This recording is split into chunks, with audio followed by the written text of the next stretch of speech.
You're listening to Mastcast, an SM podcast where your hosts, Candace and Rachel, explore the complexities of living with a rare chronic disease through personal experience, patient guest stories, caregiver perspectives, insights from specialists, and updates from the research and advocacy communities, with the purpose of bringing knowledge, connection, and hope to those affected with mastocytosis and related conditions. Hey y'all, this is Candace. Hi, this is Rachel.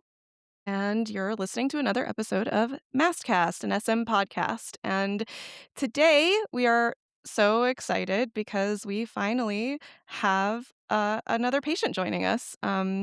Today we have Shawna Hull with us. Many of you probably already recognize her name and have seen her around. She is a staunch advocate for the SM community. She volunteers with the Mast Cell Disease Society, and she'll tell us a lot more about herself and her background. But she has really been out there lately, webinars, interviews. It's been awesome to see her face and hear her voice and hear her story. So we're going to get a little bit more into her journey in SM. Welcome, Shauna. Thank you, guys. Thank you for having me. We're so excited to have you here with us. I'm excited to be here so I can represent my community. Yeah, you're our first patient guest, which is a milestone. We kept saying we'd have patients on, and now we're finally doing it. There are people out there. There actually are patients out there. And we get all super excited when we meet other people, especially when we meet them for the first time in real life, because it's so It's exciting. it's so exciting. It's like, oh my God, you get me. Like just Mhm. this moment of like, you get it. Mhm. And we all met for the first time in person. I mean, Rachel and I have met before, but Shauna, you were at the Hero Summit with us, um, which we've talked about in an episode and we'll continue to talk about in future episodes. But Shauna was a patient advocate at the Hero Summit as well. I actually met Rachel a couple years ago on something else we worked on. She was one of the first people that I met with SM. Really? I didn't realize I was one of the first. I'm flattered. Um, yeah, I know. I mean, you just don't meet people like us, Mhm. and you're the first person that ever really kind of talked about the whole sensitivity to smells, because we don't always correlate that as an issue. We Mhm. just think it's just our own personal problem. Right. I So think it seems like overall people with mastocytosis tend to skew toward other sensitivities more as the ones that are predominantly responsible for as a trigger. And I yeah, think I'm like sun or a heat or bizarre something. yeah, which those things affect me too. I think a lot of folks I Yeah. know have like food sensitivities as well. But like for me, my body just decided that fragrances were the enemy. So, uh, I guess I'm a very loud, squeaky wheel about it. You mentioned heat. That's definitely one of my big ones. And I live in South Texas. And oh my God, the heat has set in. I had my first big meltdown a couple days ago. I had walked out into the garden just to pull some beans off the trellis that were starting to dry and grab some tomatoes that were blushing. And I came in and was drenched in sweat. And my body, I don't know, do you guys have a hard time regulating your body temperature? Like, Yes. Yeah, for like an hour or 2 afterwards, I am yes. beat red, Yes. beat red. And just I still even take hot, a like cold radiating shower and heat. I can't take it down. I don't know what Yeah, the deal is. same for me, and I walked inside and I was like, I'm not ready," and I must have said, "I hate it here," like, so many times in a row. I was, stuck on a loop. I could just only say that over and over again, and I was like, "I don't know if I'm gonna survive. How many more summers can I deal with this? I don't know." Anyway, that's all. If you want a summer in the Northeast, I got a guest room. I mean, that said, it's 100 Excellent. degrees here today, so But it's take probably that not as you as will. humid. But honestly, it's like in the 70s next week, and I'm camping the following week, and I'm just Ooh. like praying the weather holds out because every year it ends up being like 100 degrees, and Mm-mm. it's a little easier to manage the meds I'm on now. But in general, I'm like one year my partner made me carry a backpack full of ice, and then they started Mhm. having POTS issues, and I was like, I think you need the backpack more than I do. Yeah. Actually, let's trade off. Well, so we've already jumped into symptoms and things that we deal with and triggers and all that, but really I want to step back. Forgive the constant clearing of the throat. I'm in a new space, so there's always something. I wanted to step back and have Shauna kind of more thoroughly, more formally introduce herself. Really, Whatever you're open to sharing with us, Shauna, about your background, your family, your work, your hobbies, where you are, all that good stuff. So my name is Shauna, and I live in Georgia, where it's right now currently when you step outside, it's like stepping into an oven. Ugh. So yes, I understand the heat and the sun intolerance issues. That's a huge trigger for me. Several years ago, I was diagnosed with SM, and I didn't really understand exactly all the symptoms and how everything was SM symptoms, because all the years it always seemed like, oh, we'll send you to this doctor. You're having PVCs, we'll send you to cardiologist. You're having GI symptoms, we'll send you to the Oh, to yeah. get us a scope. Nobody would ever put the pieces of the puzzle together. Collect So specialists like Pokemon. yeah, so I just felt like I started going to the Mast Cell Disease Society Zoom meetings, and I think that's the first time I ever met you, Candace, was on one of those. And I don't know if you remember, but at the very beginning, I would never hardly ever talk. I would just take notes, and people would be like, "What do you like? Do you have anything to say?" I'm like, "I really honestly don't know what to say because I'm still taking notes and learning and figuring out that all these things are connected." And I never knew that. What year were you diagnosed? Or how long ago? Officially 20 with systemic Yeah. 2022, with cutaneous Mm. 2012. Oh, wow. Okay. And they didn't put it together from 2012 to Um, 2022. okay, That's so that's the 10 weird years. thing. I remember. So what happened was in 2012 or so, I was living in DC and I kept having a lot of issues with, like, I thought it was soap or lotions or whatever. I didn't know what it was. I was given um some bath and I won't say the name. I was given some soaps for my birthday, and I was so sad 'cause I took a shower and I broke out in hives, and I was like, "Well," and I gave it away. So then I was going through all these different soaps and lotions, like, "This is ridiculous." So I went to the doctor and they did a punch biopsy, and they're like, "You have this rare form of cutaneous, which is called TMEP, Mhm. TMEP." And I just thought the brown spots on my body was age spots because I love the sun. My kids and I would always go to the water parks. That was like the summer event always. Mhm. And they said, well, you have cutaneous mastocytosis and you need to try and check your tryptase levels every single year, and then we'll just monitor.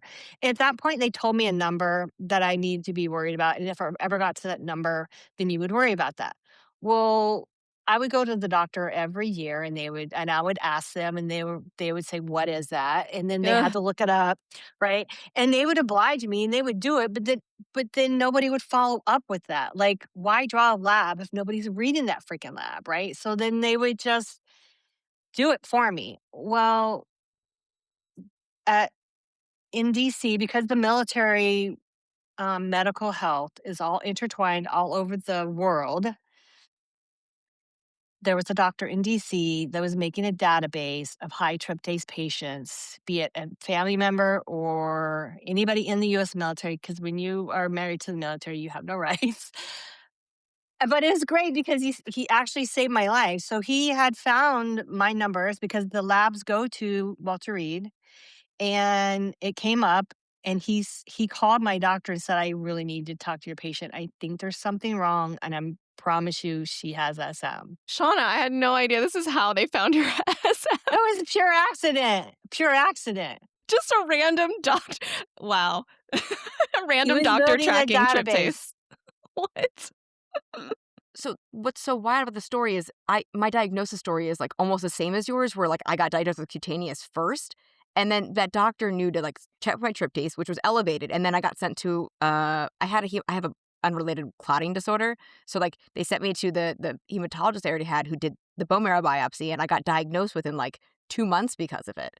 I mean, it was the No, second dermatologist I went to. I saw someone like 2 years earlier, and they biopsied a freckle because he didn't listen to me. Because why it would we was listen to young wrong Yeah, then. young sure, why? women? Mhm. I was like 19 at the time, and so but it's wild that like you had all the same indicators, and they were like, yeah, But it no, was a random no big doctor deal. somewhere else who just happened to be collecting data on everybody in the system, and they recognized you as like, that's My number popped up fascinating to me. past the normal Mhm.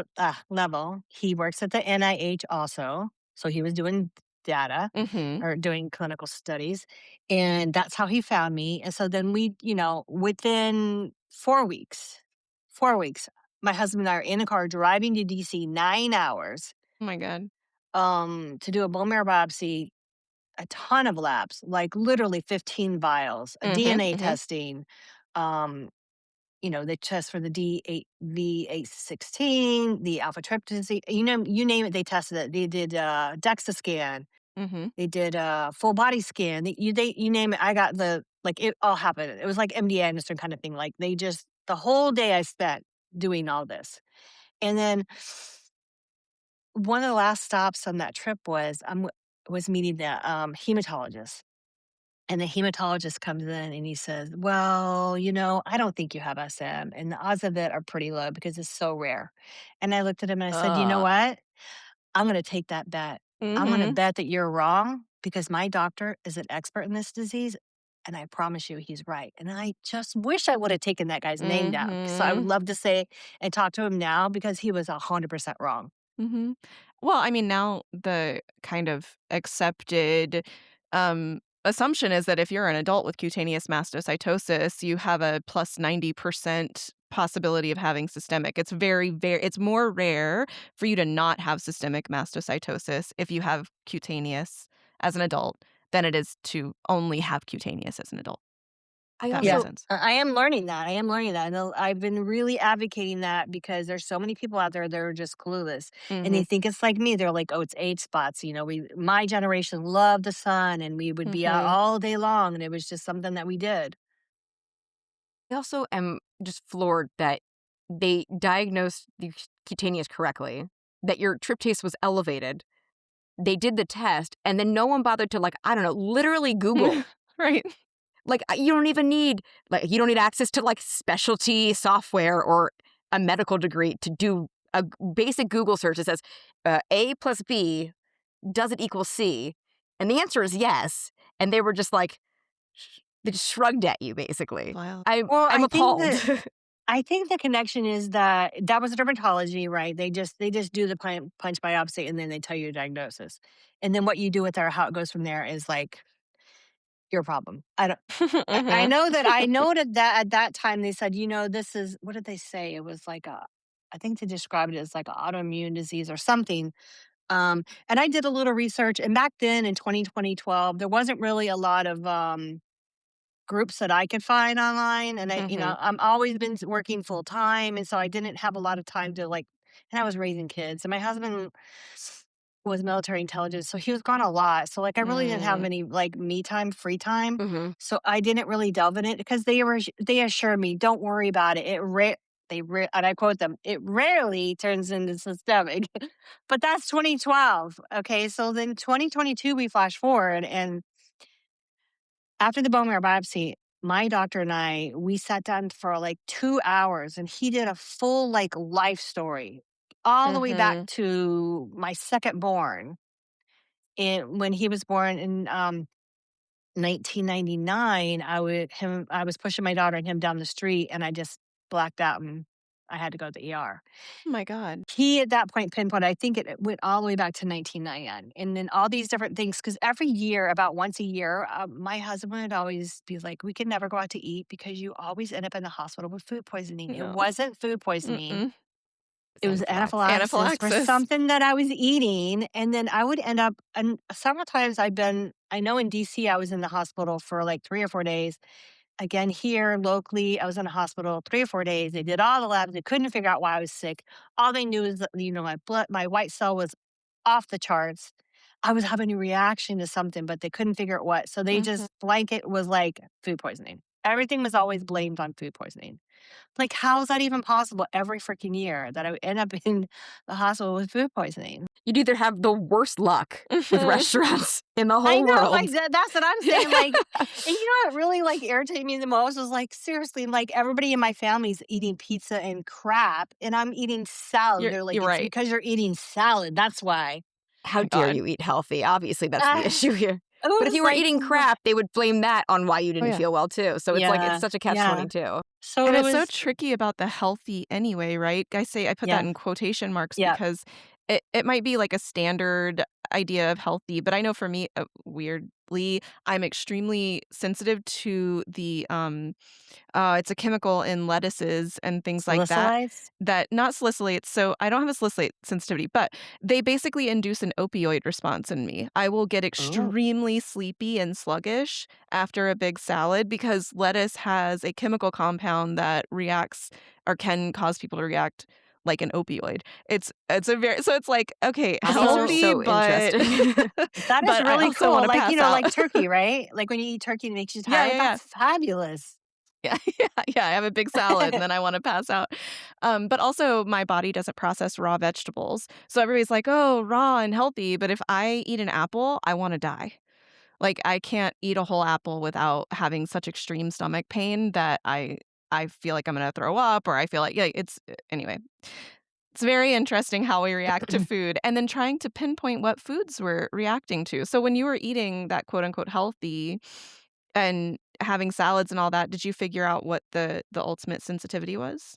Well, some of the things that I figured well, just a couple of salads was I was having Caesar salad, like, at Hard Mm, Rock Cafe, and it was, like, real, right? So, that means it had fish products in it. mhm, mhm. So, I've now realized that some of fish I cannot eat, and that's one of the reasons why I had anaphylaxis for the first time I actually EPI'd myself was I'd eaten tuna salad all my life, all the time, once a week at least, and one day it just did not agree with me anymore, and I had to use my Epi, and that was the final point of, "Okay, I really need to pay attention to what's going on, what I put in my body, start tracking everything."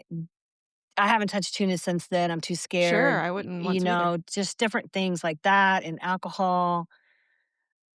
You just put that Mhm. on as your list of, "I cannot eat any longer because So it's not." that's really interesting that because I think that's a really common refrain for people with SM is that you can have something fine, it's no worries, it's always been a safe thing for you, and then suddenly it's not. And I eh, okay, I'm trying to formulate there's like 3 thoughts happening in my brain at once. Sorry, I feel like I short circuited for a second. Um, I so we call it talk about glitching. I yeah. feel like I'm glitching. Yeah. So when I had anaphylaxis, it was to a beer, and I've loved beer, and we've talked about this already. I had a podcast about beer. I was like really into the scene. I loved that. It was like something I did on vacations was visit breweries. It was very much a part of my social scene, my world, whatever. And then I went anaphylactic to one. My immunologist did tell me she was like, "Look, I think you can still drink alcohol." And based on like conversations I had had with other people with SM, and not just about alcohol. Alcohol is obviously a big trigger for a lot of folks. I'm not negating that. Um, but a food can be safe forever and then suddenly so unsafe that it puts you in the hospital. And then it can be safe again. And it just makes no sense. But I'm curious. Too many thoughts. So we really want to have a conversation about the mental health aspect of all of this, right? Because I know the second I was anaphylactic to beer, that was it. No alcohol, period. Done. Never again. I say never again. Every now and then I'll take a small sip of one of Denny's if it's, like, too It's I'm too tempting, traumatic. scared. I'm and too that's fine. scared. It's traumatic. It's very traumatic, and I'm definitely too scared to, like, drink a whole one, for sure. Yeah. I'll take a tiny sip just to get a taste because I still miss it so much, but, um but I won't drink at all anymore otherwise, and I tell myself, I probably tequila was always safe, vodka was always safe, like, I could probably still have a mixed drink if I really wanted one, but, like, what is the cost benefit there? And I don't know how I would react if it was strawberries or blueberries or a salad or whatever, like, would as you slowly for some people, they just lose food after food after food after food to where you're eating, like, potato chips and water, and that's, like, it. So what's the balance there? I mean, look, cutting out alcohol's not that's probably good for everybody, whatever. That's doesn't seem like a big deal. But if you start losing the things that do actually nourish your body that you need, or at least you react to it one time, what is the process to move past that and to get like, to try it again, to feel like you're safe enough to try it again because the next time you may not react to it at all? I It's mean, just such a challenge. I think it could be something like, I know there was for aspirin. That's something that people with mast cell diseases Mm, can react to, but it can also be really beneficial. mhm, Um, and like I'm not a great candidate for it because of the unrelated clotting disorder, but that I mentioned earlier. But I wanted to try it like to see if I reacted to it because it can be helpful with brain fog. Something about like COX-2 inhibitor. I don't really understand the science behind it, but I know it has a positive impact. mhm. And so like I did a trial in an allergist office for the day, and they like titrated up slowly to like a Oh my baby aspirin god. dose. And I spent the whole day watching bad TV or whatever on like my laptop, but it was like maybe there needs to be space for that kind of thing where like Mhm. somebody can be monitored by A their professional. by somebody who would make them feel like if the worst outcome happens, they're They're safe. safe. Because not only because that is literally a safer option, but I think even if I just think it can be so traumatic. Like, I know that there's food is not like a huge I have things that at times made me feel sick and then it didn't later, and I'm sure that I have food sensitivities that I just have refused to figure out, and it's not severe enough yet that I have Mhm. had to, and so I can just be blissfully ignorant to some degree. But with fragrances, like, stuff like that happens where, like, um, my partner used Head& and Shoulders shampoo for a decade. I was brushing my teeth while he was in the shower. All of a sudden, I started coughing and couldn't stop and, like, couldn't Mm. catch my breath and couldn't breathe right, and, like, ever since then, I've reacted to it, but, like, I also never felt comfortable being around it again, Yeah, yeah, yeah, you that know? part. So, like That's the part. Like, is it PTSD possible from it. Yeah, like, is it possible that so I do think there is someone who studies this, and her mother has SM, and she's a doctor who's studying, like, the psychological, the social the what's the word? Social cycle Social psychosocial. impact. psychosocial, there we go. I had them backwards. Impacts, and part of what she does is work with her mom on trying foods again and trying to overcome the fear of a severe reaction. Especially once we have these drugs that start treating the heart of the disease, ideally that opens up new opportunities for us to like bring back things that we had to give up. But that is a massive thing to overcome. And I think we're only just scratching the surface on how to help people living with SM, not just with the disease state. There's so much more on top of that. And we know that about cancer patients of all types, right? The need for support, for like the grief that you go through for that. But I feel like when it comes to SM, we're not there yet. We're really just focused on treating the symptoms and finding these targeted drugs. And we're still struggling to like to open it up to how do we help people manage the emotional weight of it and the straight up trauma, the PTSD, not just the trauma to anaphylaxis, but the trauma to being ignored by doctors for so many years, being, like you said, Shauna, being like passed off from specialist to specialist to specialist and no one putting you had every sign and symptom and no one put it together. Some random doctor who just happened to pull your data and look at it was like, I think she has an issue. That's that's wild. Wild. I also think, and this is definitely a topic for a different episode because I could ramble about this for a while, but when we talk about trauma as a whole, it's technically not like we only talk about trauma as something that has happened either in the past or from an outside source. And Mhm. so like Mhm. Mhm. you can't really there's not really a lot of ways to navigate ongoing trauma. And when you live in a body that doesn't behave the way it's supposed to, and that is causing your trauma in one way or Mhm. another, whether it's like because of the way that a job treated you or your family's treated you, or you have to navigate the world or food allergy, whatever the in whatever capacity, um, it's a chronic type of Mhm. trauma. And Trauma, on yeah. top of it, it's coming from inside the house. And Like it it's compounds. Like, and it there's no compounds, yeah.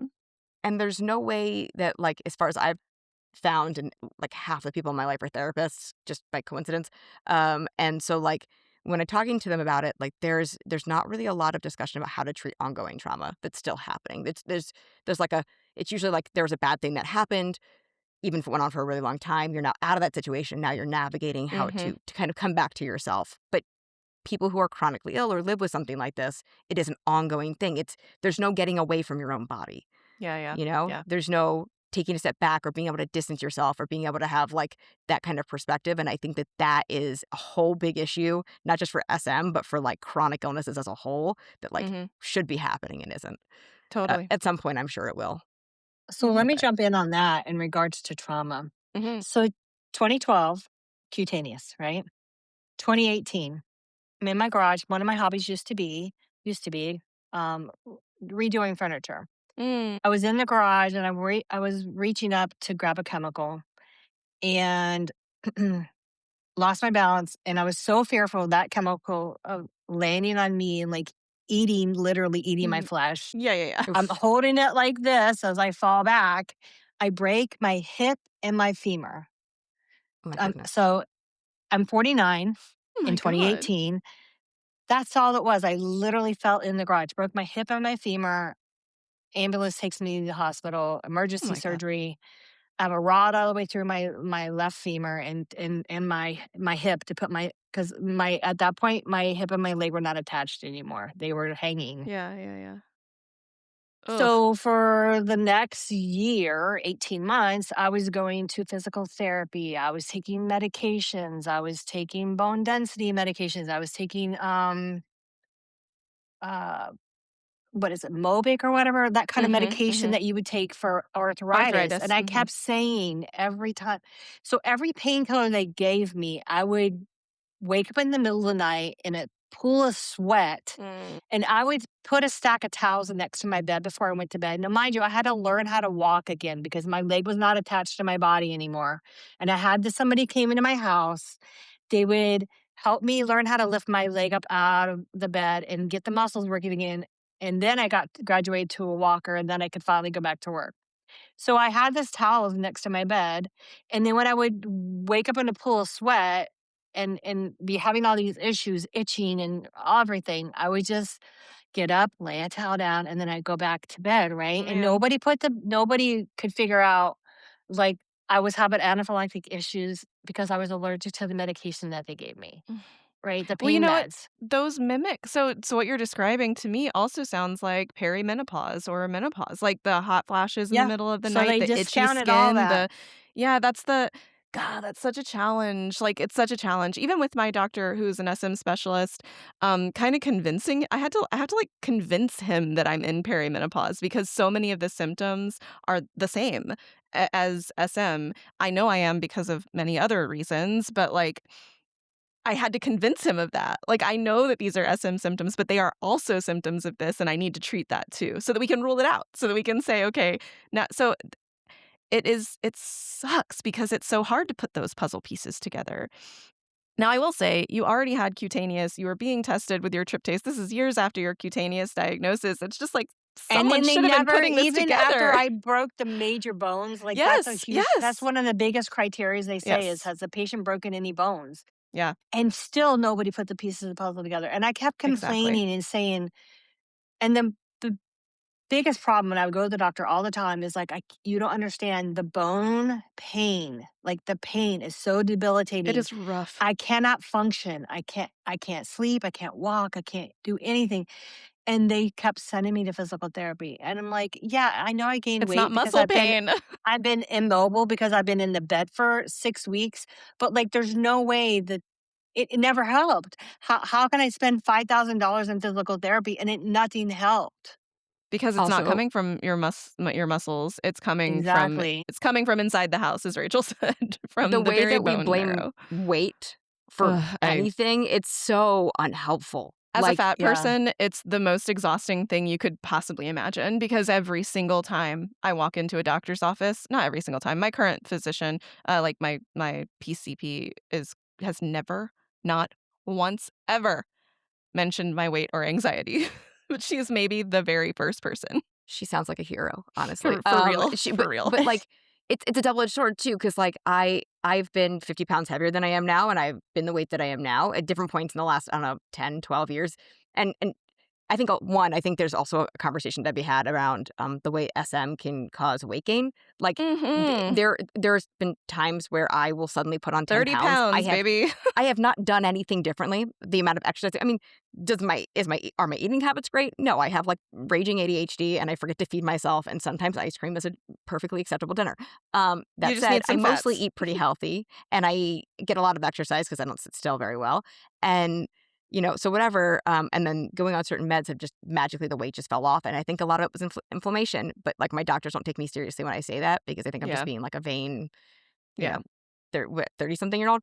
Um, but all of that to say that like if you were also thin and I'm working out, well, then you have SM, how are you working out? Like, that came up in my disability hearing. Oh my god. Well, how can you exercise? But if I don't exercise, I'm gonna get shamed for being they're just gonna blame my Mhm. symptoms on my body size Mhm. Mhm. or my lack of exercise. And so it's kind of like the way our medical You system's set can't up, it's win. so you can't win. Well, I just think it's And an easy, quote unquote, it's an easy explanation. It's not an explanation because they're not actually looking into it, but it's just easy to write you off. The I've already cop told out. this story. Yeah, I've already told the story, but it's just still, it just flabbergasts me every time. Well, there are two. One, my back goes out because of my EDS. I'm certain. Like we have a familial bad back. It's like everyone on my dad's side of the family. It's definitely hereditary. Um, and it went out, and that's a thing that happens. But this was like the worst it had been in a long time. And so I finally got to where I could walk and I could get in my car, although that was quite dangerous. I shouldn't have done that. I should have had someone take me. But I managed to get myself to a doctor's office, and I left with a prescription for psychological therapy. That's what they sent me home with because I was depressed and anxious, and so I needed to treat that, and suddenly that would magically so I'm gonna solve my laugh. chronically no, it was just like, It's laughable. It's I can't believe this just happened. And then the other thing was, this was after my diagnosis, this was after my diagnosis, and my GI symptoms were always one of my worst ones. And I was having such extreme pain, and it had become weekly, sometimes a couple times a week. I'm talking laying on the ground, cold sweats, trying to crawl away from it, pain, crying, like just I would go off into another room so Denny didn't have to watch me like writhe on the floor. And I went to a GI. We did the upper and low, we did the endoscopies, all the things, testing me for celiac, yada yada, but I'm still having this pain. Granted, it Hmm. had lessened on Avocit, which was interesting, but he tried to tell me, "Well, you just should get your anxiety under control then." And Okay. I lost Yeah. it. I lost it. I was like, I had no capacity to be diplomatic, kind, whatever. I basically told him to shove it, that his job was not to manage my anxiety. His job was to manage my GI symptoms and to stop talking about my anxiety. I treat that with someone who specializes in it. It's none of his damn business to treat my GI symptoms. Only then did he say, "Well, it kind of sounds like it could be gallbladder." And it was my gallbladder. It's just like it's such a cop out to say it's you're fat and anxious. I sometimes tell them if they're gonna say that to me that they need to put it in the medical records that they are refusing to test me for this thing or that Yeah. they're refusing to look at any other potential causes because, I read online once from some other patient advocacy Mhm. thing that they'll get nervous about their liability.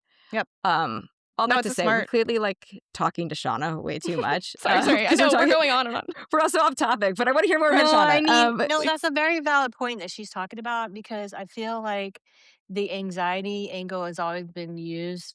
For example, I had another episode where I had to go to the ER and I said, I'm anaphylaxis, blah, blah, blah.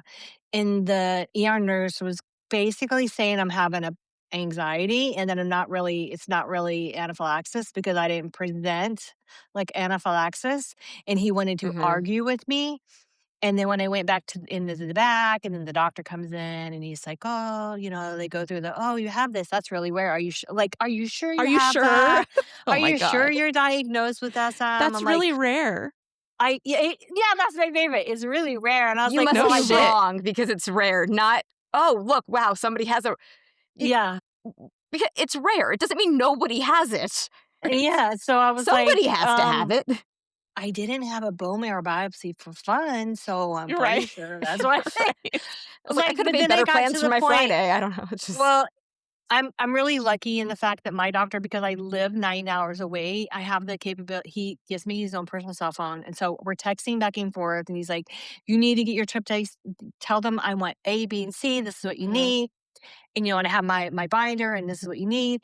And they were not listening. They were not listening. And then, and I'm going to be honest, I knew that it was going to be a several hour situation. So I told my husband, just drop me off. I'll call you when I'm done. Go Mhm. ahead and go on to work because he works on base. Just go ahead and go on to work and I'll call you. And my girlfriend's like, what the F is wrong with you? You don't, what if You you would just have deal blacked with out? There it. would have been then nobody there with you. And I I was like, know. oh, well, I didn't think about that. Because as a military 'Cause you spouse, just I've deal with it. always learned how to deal with things by myself because Mhm. if he's over in the war, I had to Mhm. take care of things. So she's like, "Get your husband back right freaking now." So I'm like, "Okay." So I get my husband back, and then he finds out that they're not giving me my medication. They're not giving me the epi drip. They're not giving me anything. He lost it. Like, he Yeah, good lost for it. Mm, him. good. So, long story short, a couple weeks later, we filed an official complaint, and the Mhm. head of the emergency department said, "I'm gonna be honest with you, Mrs. Hull. Before I called you, I knew I needed to do some research because I find that people who have, rare orphan diseases are more educated than we are." Uh-huh. I was like, "I was trying to freaking tell your nurse that, but your nurse basically called me a liar." Mhm. You know, this was one of the conversations in the Hero Summit that we talked about where and I think we talked about it in the little episode that we recorded. I don't know if it's the one we released or the one we just recorded. I get confused. But about the need for not just education for doctors, but for their staff, for the people in the Mhm. clinic, and that includes nurses, that includes navigators, that include like helping them understand even if Fellows, it's yeah, residents, yes, anybody yeah, yeah. teaching hospitals. Even if it's not specific to SM, teaching a culture of, a trust your patient and if Yeah. especially if their doctor is texting them saying, "Do this, do XYZ," and they're not I I I They're don't know. I probably don't like, even know how to no, that's respond to just their that. friend, and it's just the context just No, labeled like, doctor I so and literally so. Like, gave what do they think? the one time I gave him my phone, I'm like, "Let me just go ahead and call the doctor for you so you can talk to my doctor." Mhm. Uh, Mhm. Ugh, and maddening. they their ego gets hurt, right? Because Oh, yeah. they don't know anything about the disease, and somebody else is telling them how to, like, I'm telling you how to handle it. So then, so now let's just say if a Shauna rolls up in there, my chart is flagged, Yeah, and yeah. they know who I am, and so and I was hospitalized in October. I got really sick. I had some issues, and I was Mhm. hospitalized. And I had my book and I had my binder. And because it's a teaching institute for the Mhm. military, there was about 6 doctors that rolled in, and they all stood there and they all read the binder, That's and awesome. they went through the protocol, and they asked me Awesome. before they prescribed anything, "Is this a safe med?" I'm like, "I don't know. Let's refer to the list. Does the list say this is a safe med?" Shauna, Right? you created change. You did that. Well, I always introduce myself as, "I'm the first SM patient you're ever Yeah. gonna meet in your life. You'll Yep. never forget me and my binder." So, Shauna, can you tell us a bit about the binder? Not Mhm. everyone Yeah, like please. a little bit what you put in there. Like, what do So you find that's the helpful? TMS binder, right? Because so if you go to Mhm. the website for the Mast Cell Disease Society, I'm a volunteer support group leader. It's basically pages that you can print out that says these are the medications that 99% of SM patients can have, cannot have, could be safe, could not be safe. Like if you're going to have surgery, you're going to have anything that you need to go. This is the ER checklist. And I actually also, because I'm a little extra, I have a doctor's note from my doctor that says, this patient has this. This is how you treat her. You Mhm. will to call me. I am the only contact to call. Mhm. And I have that on my phone. I have it laminated in my car, in my backpack, on the back of my front door in case my husband leaves me alone if I have to call 911. Anywhere I have this information available. So there's no excuse. And hopefully nobody killed me because I have my backup everywhere. So, I mean, I just carry it with me everywhere, and so I always have a plan, and when let's circle back to the PTSD, because of Mhm. that, whenever I go anywhere, if I visit my daughter in New York, have I pre-planned? Do I know which hospitals are within the radius will accept my insurance? Yes. Do I Mhm. know which urgent cares to go to? Yes. Does she know the plan and she know how to reach my doctor? Yes. And so we have a plan of, like, when we go out and we go places, she's like, "Okay, mom, you're here for 3 days. We're gonna go to XYZ today." When you get to level 5 or 6, I need to know because at that point, we need to start taking the subway back to the house. Mhm. Because if you get to a 7 or 8, We're in I know trouble. that the next couple days, you're useless. Yeah, yeah. You used all your energy on the first day, and Mhm. now we can't enjoy the visit, right? Mhm. So my whole family knows that there's a limit of what I can do on a daily basis, and at what point I say, "I'm tapping out," and Mhm. then there's no questions of why whatever we're doing is done or why we have to go Oh, home that's awesome. or why mom needs to take a nap. Mhm. I No, it's love that. really We They sound really amazing. supportive Yeah. and like Yeah. under I and mean, it's I'm glad. Everyone deserves that, and I'm Yeah. glad that it's something you have. Yeah, so I try to advocate for my community and to always Mhm. have that one person or your spouse or whoever with you that always has somebody has the backup. Somebody has the information and you have a plan of because we all have the bucket theory, right? Where we know well, first of all, we think we can do 10 things and I'll make a list of 10 things, but I can only get to 4 things or I get 2 Mhm. things. And I used to get very irritated about that, but I'm not anymore because I'm like, I'd rather be able to accomplish a couple things and still enjoy my life and not be down for 2 or 3 days because I worked in the garden and it was 100 degrees and now Mhm. in bed for 2 days, right? It's not worth it to me. Mhm. So What's so amazing about this whole conversation is that you're basically just like running through every question we had, so we haven't had to ask you oh, a single question. No, you're okay, fine. sorry. It's No, no, you're no. nailing it. It's This perfect. is It's perfect. It just seemed like part of, the Yeah. world that we live in and how we go through stuff, and I thought I was all great the other day, and I went out early in the morning before the sun came up, and I did all this yard work, and I came in, and I just felt like you said, I was Mhm. red for, like, Mhm. 2 hours, and my husband's like, "Are you okay? Do we You don't need even to wanna go sit on a somewhere? sofa because like, Like, cloth against your do you need skin to just put, feels like, hot. the cold pack behind your neck?" I have one of those Mhm. portable fans, right, that Oh, I yeah, me too. use. Uh-huh. To be outside, but, I will take 15-minute breaks and I'll do a water break or electrolyte. Electrolyte is a huge thing for our people. For Mhm. me, or I don't know, it just helps me a lot. I know when I'm having a crap day that if you add some electrolytes to the day, I'm gonna feel a lot better and I don't have to Mm. sleep as long. But ultimately, sleep is my recoup. And another thing that people don't comprehend is that the chronic fatigue is real Mm. and that when you say I'm tired, it doesn't mean like, oh, I went for a walk and I'm tired. Like our tired level is different than a normal person's tired. Mhm. Mhm. They don't understand that. I think also we're on a ton of meds that make us tired too. So Mhm. like it's not Yeah. it's the That's fatigue and true that's too. totally real and it's totally valid, but like Yeah. the antihistamines that work for me are the kind that they had to name the next generation non-drowsy because Yeah, of. yeah, yeah. Like an ex of mine took that stuff to sleep and I'm taking it to function during the day. So Yeah. like and Yeah. it's a 50-50 shot if I take it if I'm going to be way more tired or feel way better and have more Right. energy because it depends on what the symptoms were. Um about temperature regulation, random question. Do you both find that you also have issues when the seasons change? So, like, when it gets cold out, like in December, January, whatever, I live in the Northeast, but I find that for the first month and a half of winter, I am like, my bones feel cold. I am Mhm. shivering. And then I get comfortable and used to it. And then it gets hot out, and I feel like I'm like dying for the first, for like all of June. Am I sweating to death? I don't know. Feels like it. Mhm. Like, and then midway through July, I'm like, oh, it's fine, actually. Like, and then it just can't, I like, my, never get like, to on the, a, "Oh, it's fine." Heat is way too big a well, trigger you for live in me. I Texas, so I think that that never would not hit me if that was the case. But I also think it kinda doesn't matter. So the humidity makes a huge difference, Yeah. truly. Humidity is the yeah, big thing. Yeah, if it's I humid still here will too. react to heat even if it's dry, but it has to be much hotter. But in dry heat, you can kind of escape it a little more easily. The Uh-huh. humidity, like, lingers in the house. The humidity lingers in the car. It never goes You're away. breathing the air. It's Yes, like, And it you're like causes more I mean, you're swelling and not more breathing the air, I'm pain. so much drinking the more air. swelling That's what and I meant to say. pain. More pain for sure. So yeah, for sure. So I would say yes, I do feel more symptoms, and then Shauna, I'm curious about you too, but around seasonal changes, but it's mostly I think barometric pressure changes and like just That, the True. yeah. swinging back and Yeah. I can forth. tell you when there's a storm coming for sure. Yeah. Oh yeah. I can tell before I get out of bed if it's gloomy and Yep. rainy outside. Mhm. Not as Yep. much as I used to. Like the meds have kind of helped dissipate that a little bit, but like the way my head feels, I'm like it feels like I've got like a sinus infection coming on or Yeah. something Yeah. Yeah. almost for a few Wake up hours and then it stuffy goes and away.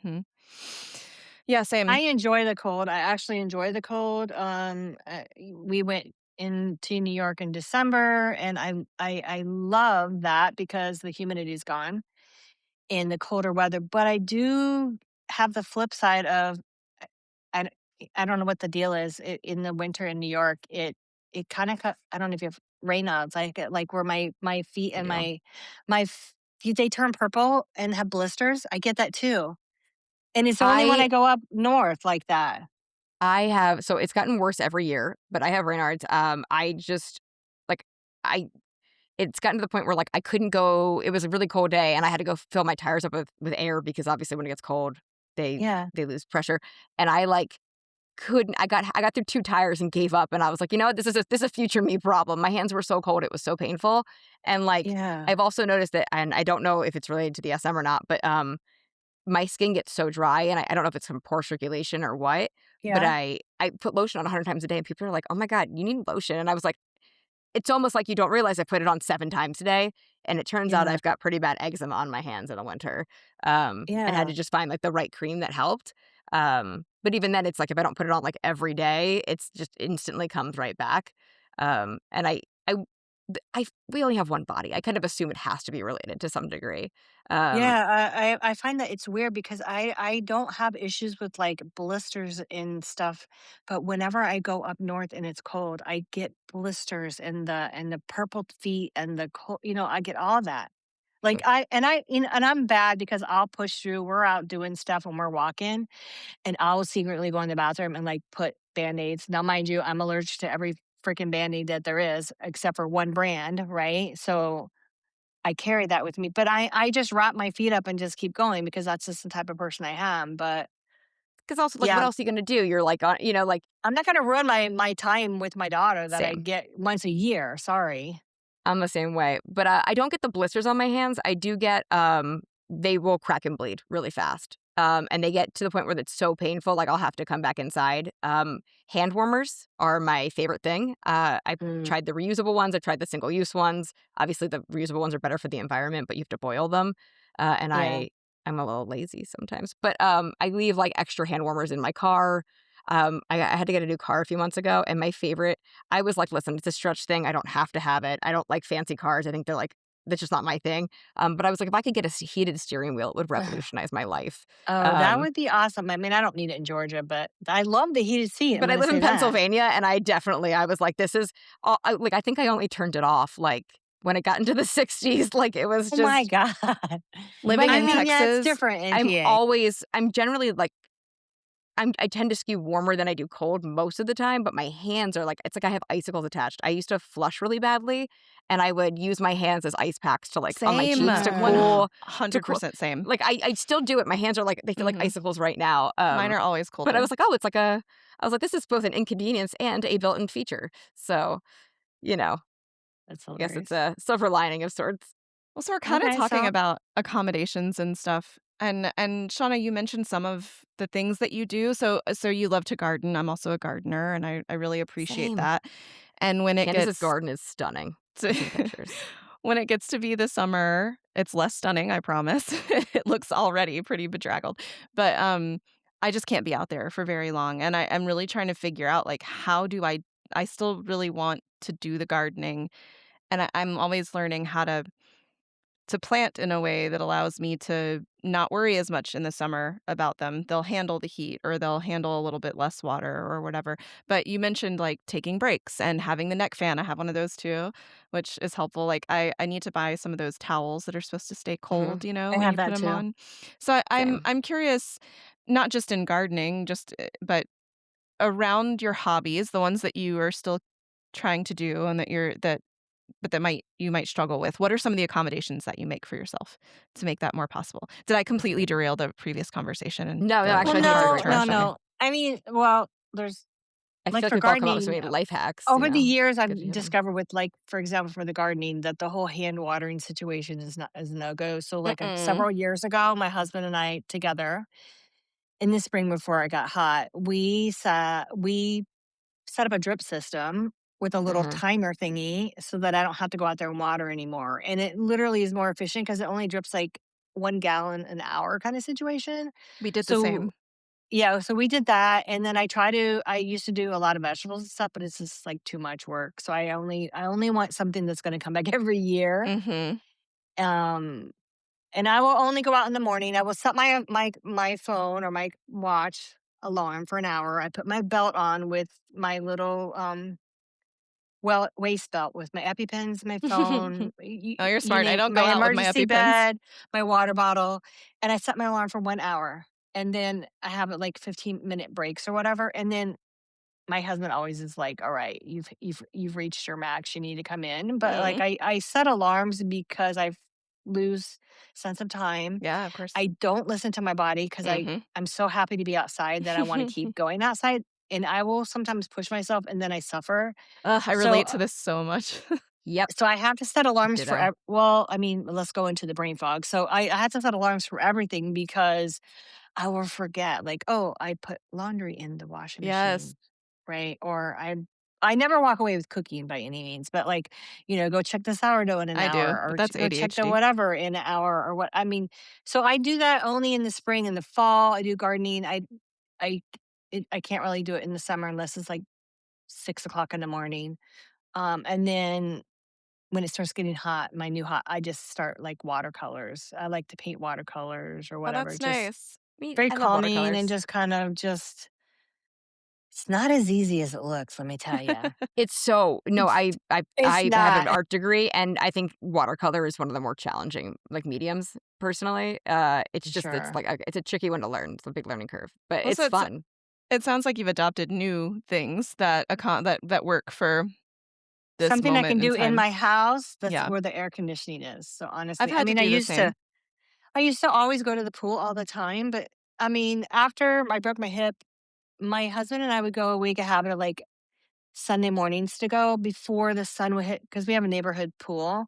We Mhm, would only go before the sun would hit to the major part of the pool when it was mhm. shaded, and we knew, like, from 10 to 11, you can go and you can swim or whatever, Yeah. and I still do that sometimes, but when it gets now like now where it literally feels like an oven, Doesn't I matter what can't time of I day. can't I can't tolerate it sucks the energy out of me. I don't Yes. know how Oh, to yes. explain it. I relate entirely. Heat is definitely a major issue for me, and it drains energy. It makes my brain fog so bad.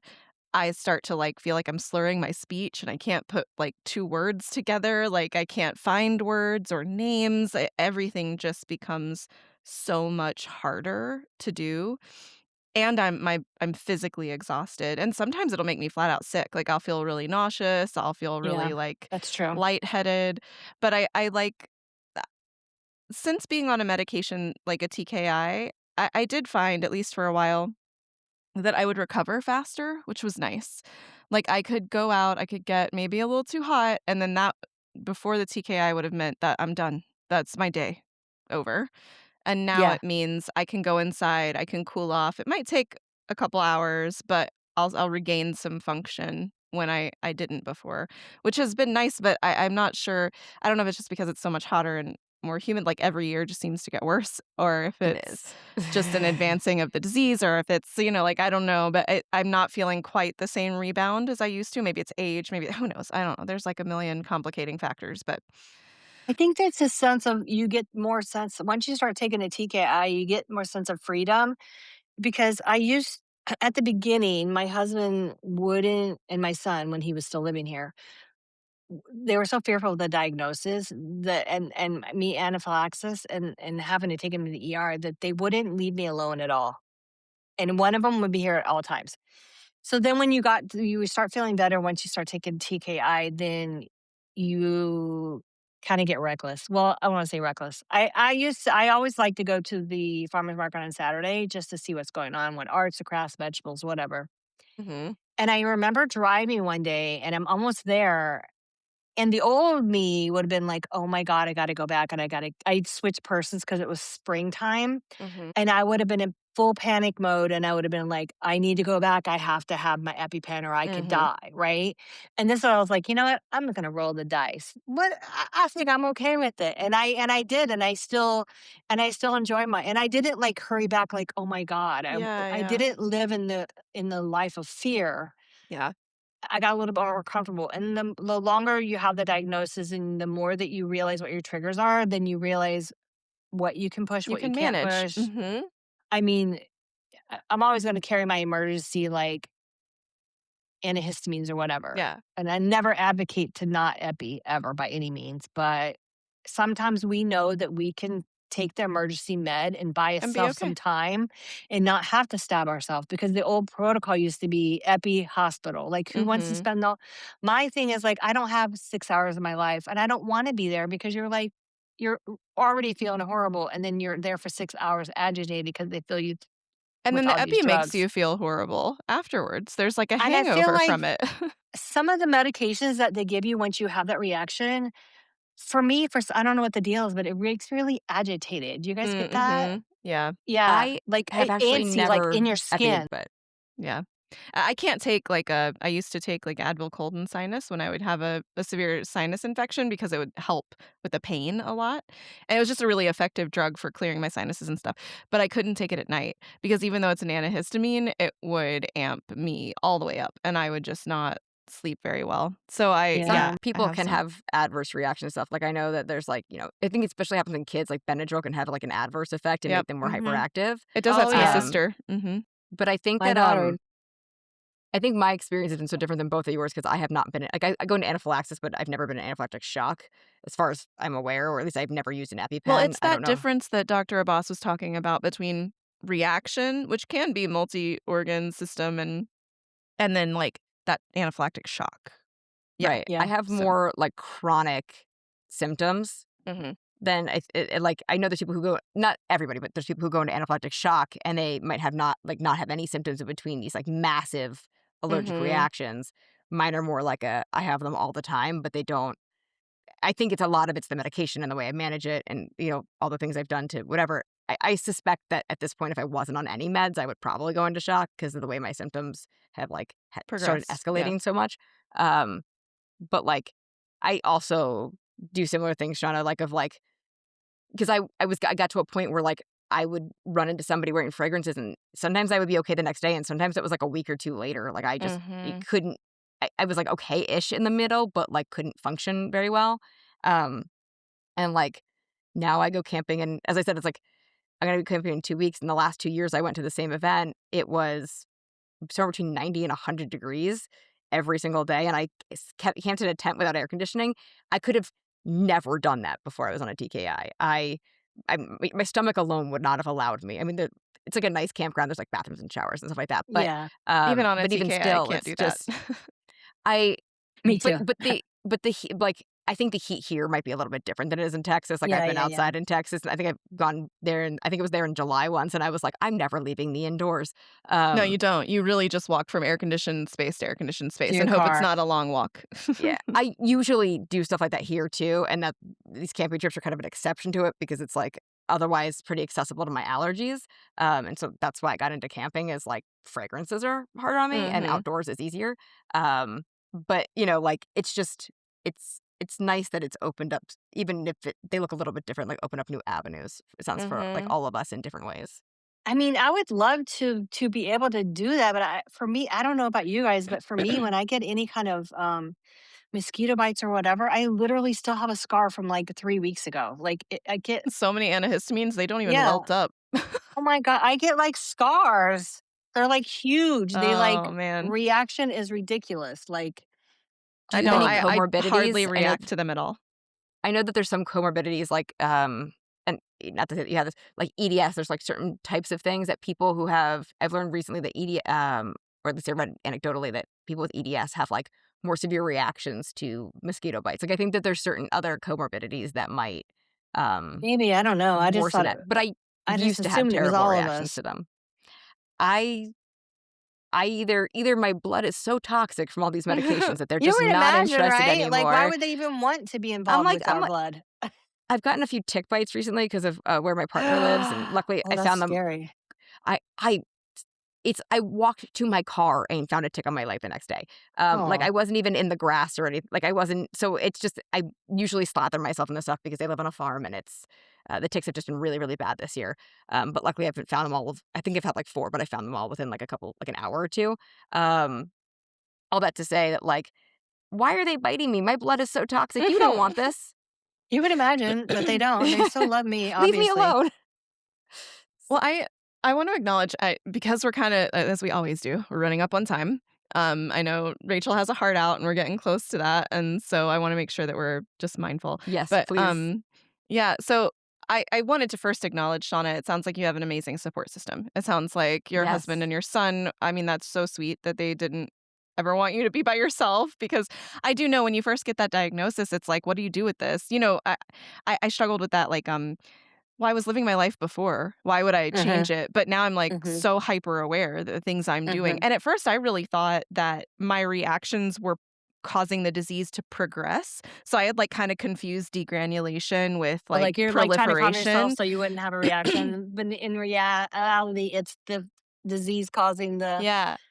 yeah, Yeah, so, like, I just thought every time I flushed or every time I had a reaction that somehow the cells were, like, proliferating instead of just degranulating. Like, I just had those things. So you just have this weird growing and learning phase where you're just like, "I don't even know what this is, and then how serious is it? Should I be scared of everything? Should I be" the trauma yeah. from You go and I think you go through, like, stages, right? oh, yeah, Yeah. yeah, It's yeah, all yeah. kinda like a like, you go through the first of all, you go through the death of the old you, and then Yes. you go into the birth of the new you, and then you go through the all the The different ups and downs. phases. Yeah, yeah, and then you But get you're to the, "Okay, I'm dealing with it, and I'm living with it, and I Mhm. learn how to navigate it." But your family is doing that too, and so that's the really interesting Yeah. thing, like, we're doing it, but we kinda it's so easy to get wrapped up in we're going through it, but, like, your family's going through it too, and so hearing how it in ways traumatized them and scared them on your behalf, and I just love that you have so much support and people who are willing to, like, really recognize, "Okay, mom has this thing, and we need to be really mindful of her, not questioning." I love that about my family too.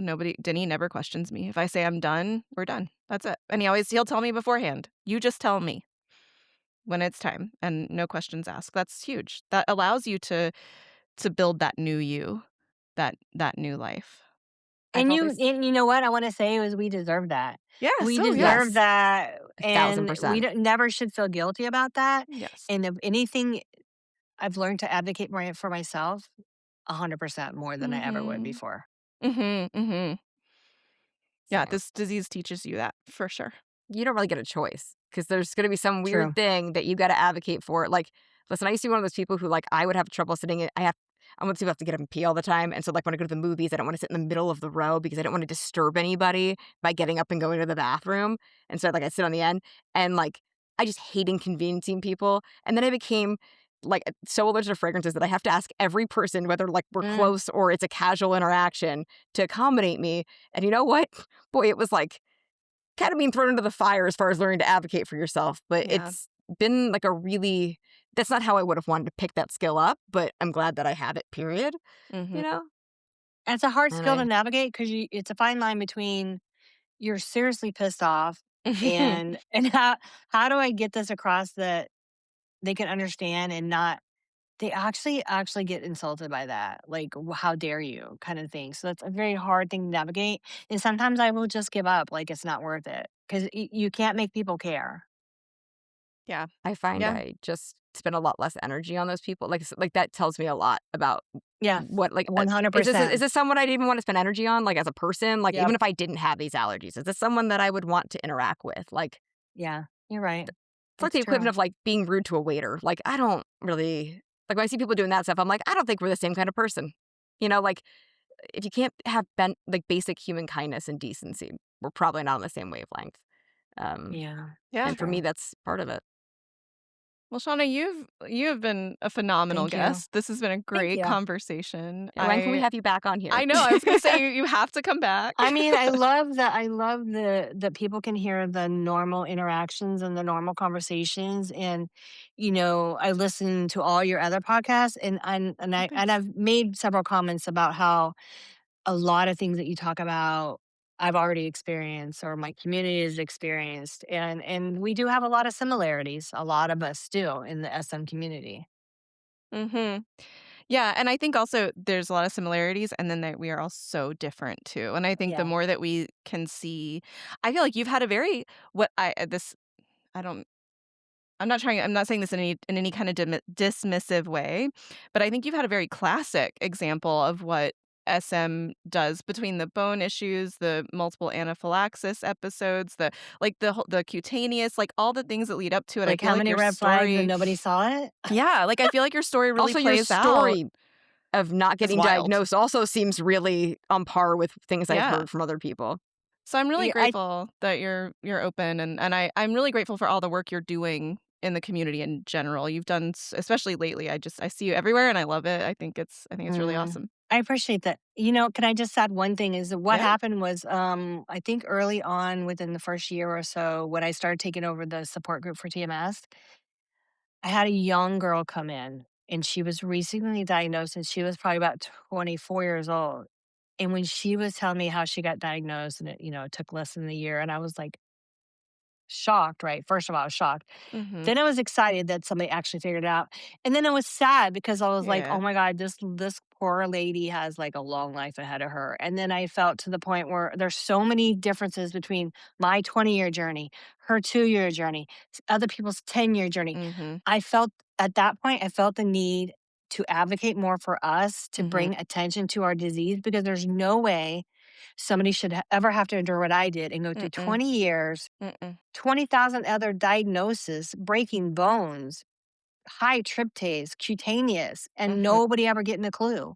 And then finally get diagnosed with pure accident. Come Pure on. accident. Well, same. I Pure was accident. diagnosed by pure accident. I don't know that we would have ever gotten around to this diagnosis until I started going into anaphylaxis randomly. And even then, who knows? I didn't even have cutaneous symptoms, so there was nothing to see physically.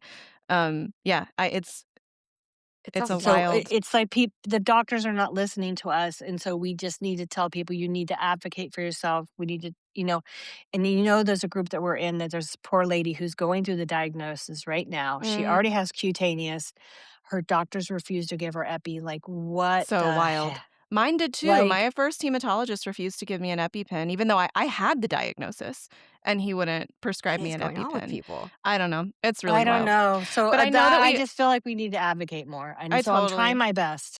you're It's doing an also amazing job. Thank you. wild to me that there was somebody who's 24 in the group. So I got diagnosed at 21, and um, when I met Candace, what, like 2 or 3 years ago, that was the first time I met anybody within, A few like, years. 5 years older or younger than me with Mhm. my with Yeah. SM.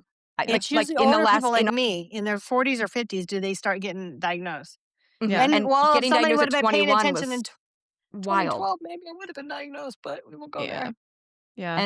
And it's just been, like, and it was I think, and I always wanna, like, talk to the people, like, now I'm in my mid to late 30s, so I'm like, we're not really on the same page anymore, like me and, young 20-something-year-olds, Mhm.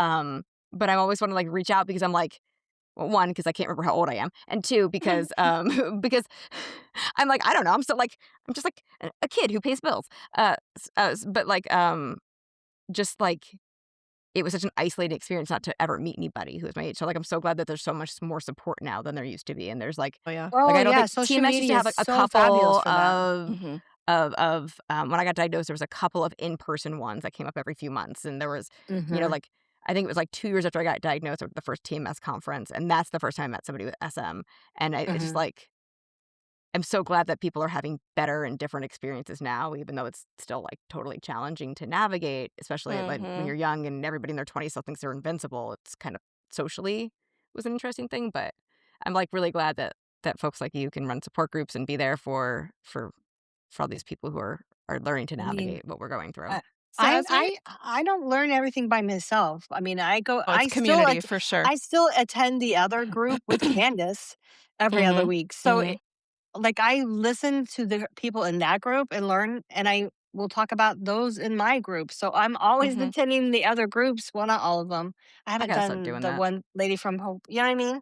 Yeah, yeah. No, Because it's really great. to be honest, the other group that Candace and I are in, the other people in there have had it. One of them had it So all his long. lot. He had it His as whole a life, yeah. child, which is super rare. So Yeah. I know one other person who had it as a child, and then now yeah. they have, I think it was So I'm indolent, and then learning and then from it became him. aggressive, but Oh, I don't want that. Well, But he's yeah, also no, the I hope that one day he'll come on I the think it was an podcast too. anomaly. He's had quite the journey, and he's probably one of those folks who would cross into the SM and MCAS group because you're his right. reactions are so severe. But okay, so we do have to Sorry. wrap this up. We've been no, I never want We just to. like I talking never to you want too to end much. the conversation, but we do have to end it. So the one thing I did want to ask Shauna is I know that you advocate via social media as well. So do you want to share like an Instagram handle for people to follow you to see what you're doing, or do you want to give a Um, shout out to anything in particular? well, I do. I mean, a lot of my stuff is um that I'm asked to speak at events are posted mostly on LinkedIn, but I kind of started my own Instagram just as a mental outlet for me to talk about like common things, right? Like how do you work out in the yard, or like when I shared the podcast about you about like, oh my god, somebody else really has the smell issues. And that's just Shawna.mastocytosis, and that's on Instagram. Mhm. And there's not a lot on there, and there's a lot of people, but I just feel like sometimes you have a thought and things are in your head and you wanna get it out, and then you realize, "Oh my god, there's other people that are having the same experience as you." I've appreciated your posts on Instagram. I appreciate it. Yeah. I'll make sure that we link your account, your mastocytosis account on, our show notes so people can go into the show notes and click on that and Yeah. follow I you. mean, it's not anything fancy. It's just No, no. me sometimes getting it out of your head. Like, if you're honestly, like, sometimes there's something will happen at work and I'm like super pissed off. And I'm You like, just let need me to just say tell, it. let me just say it. It's it validating, especially in when a Totally. someone else can kind relate way, to in a it, Mhm. kind way. And then never like, even if it's not in a kind way. well, you know what I mean? Like, Yeah. Yeah. we all deserve we can have Being our diplomatic. opinion, and I never wanna hurt anybody or say anything mean Yeah. about anything, but I just want people to be aware of what we deal with on a Yeah. daily basis and how we and comprehend how we struggle. Yeah. Yeah. And Yeah. I'm not making this up Yeah. How we Yeah. struggle because and it's an also how invisible we disease. I think it's important to share both the struggle and where we find ways to really still enjoy our lives because that is a thing we can do. And I think it's important for people to see that because I think sometimes you can get trapped in the thought of like, oh God, well, I have this thing and I'll never be able to do Yeah, it's XYZ not all again, or I'll Debbie never be able Downer. to. Yeah. So I'm thank you so much for joining us. And we'll definitely have you back because it's been a great Thanks for having me, guys. conversation. All Thanks for right, joining us. y'all. Thanks so much for listening. And we'll see you next time. Bye bye. Thanks for listening to Maskcast. Your hosts are not medical professionals, and nothing discussed here should be taken as medical advice. Please speak to your medical provider about any issues you're experiencing or therapies you're interested in.